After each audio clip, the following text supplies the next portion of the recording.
थंडीचे दिवस आहेत तर बाजारात भरपूर मस्त ताजी मेथी आलेली आहे। तर नेहमीच आपण मेथीची भाजी करतो, पण आज आपण बनवणार आहोत खमंग अशी माझ्या नाशिक पद्धतीने मेथी घालून पिठलं किंवा बेसन पिठलं याला असंही म्हणतात।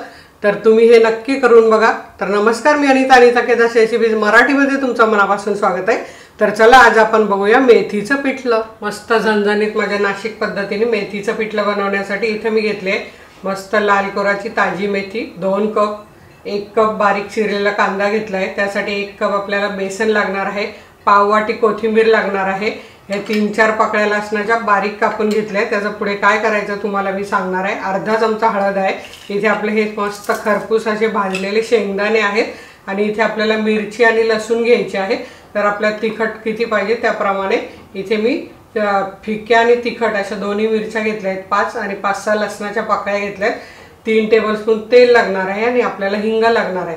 आता आपण पिठलं बनवायला सुरुवात करूया। आता इथे आपण कढई तापत ठेवले, त्यात 2 चमचे तेल घालून घेतलेलं आहे। तेल आपल्याला गरम करून घ्यायचं आहे, आणि मग त्यात फोडणी करायची आहे। इथे आपलं तेल तापलेलं आहे, त्यात आपण अर्धा चमचा मोहरी टाकूया, आणि मोहरी छान तडतडली पाहिजे। इथे आपली मोहरी बघा छान तडतडली आहे। आता आपल्याला अर्धा चमचा जिरा घालून घ्यायचा आहे, आणि कांदा घालून घ्यायचा आहे आपल्याला आधी, आणि तो छान परतून घ्यायचा आहे।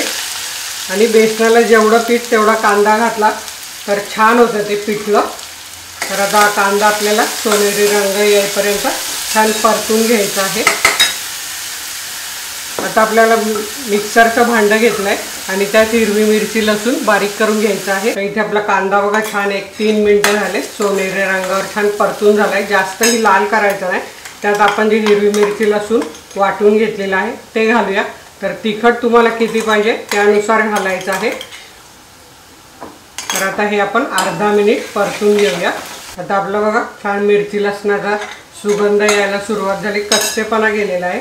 त्यात आपल्याला घालून घ्यायचा 2 चिमूट हिंग, आणि मिक्स करून घ्यायचं आहे। आणि आता आपल्याला हळद घालायची आहे यात।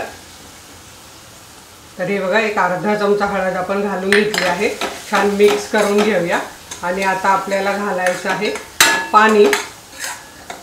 तर इथे 1 वाटी आपण बेसन घेतलेलं आहे, त्यासाठी आपल्याला 4 वाट्या इथे पाणी घालून घ्यायचं आहे, आणि एक उकळी येऊ द्यायची आहे।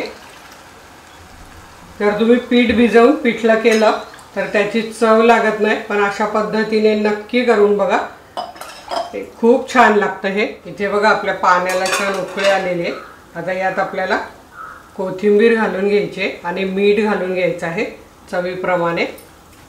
आणि आता यात आपल्याला हे वाटीभर बेसन मी पातेल्यात काढून घेतलं आहे, आणि असं थोडं थोडं घालत सतत हलवायचं आहे।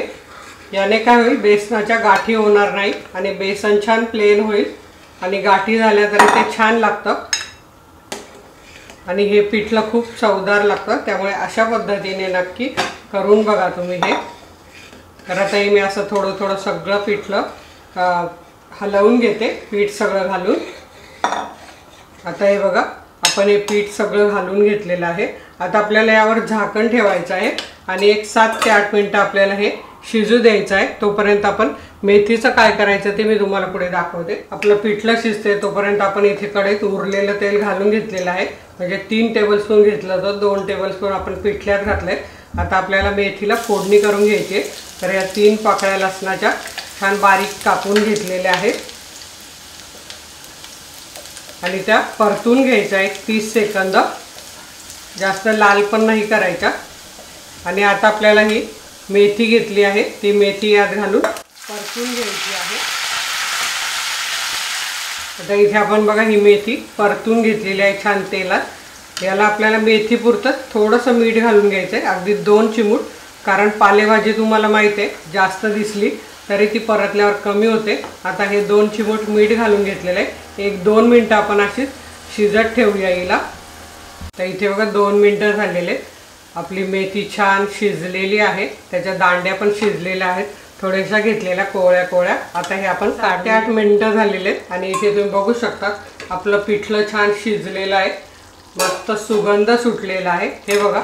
आता यात आपल्याला ती जी आपण परतून घेतलेली मेथी आहे ती घालून घ्यायची आहे, आणि मिक्स करायची आहे। खूप छान लागते हे पिठलं। आता हे पूर्णपणे याच्यात मिक्स करून घ्यायचं आहे, आणि इथे तुम्ही बघू शकता पिठाच्या गुठळ्या दिसत नाहीये आणि पिठलं मस्त झालेलं आहे। आता यात आपण जो भाजून घेतलेला शेंगदाण्याचा कूट आहे तो पण घालूया आणि मिक्स करून घेऊया। खूप छान लागतं हे पिठलं, एकदा तुम्ही नक्की करून बघा आणि भाकरीबरोबर, चपातीबरोबर, भाताबरोबर, कशाबरोबरही नक्की खाऊन बघा। तर हे बघा छान भाजी मिक्स झाली, कूट मिक्स झालाय आणि आता इथे आपलं पिठलं तयार झालेलं आहे।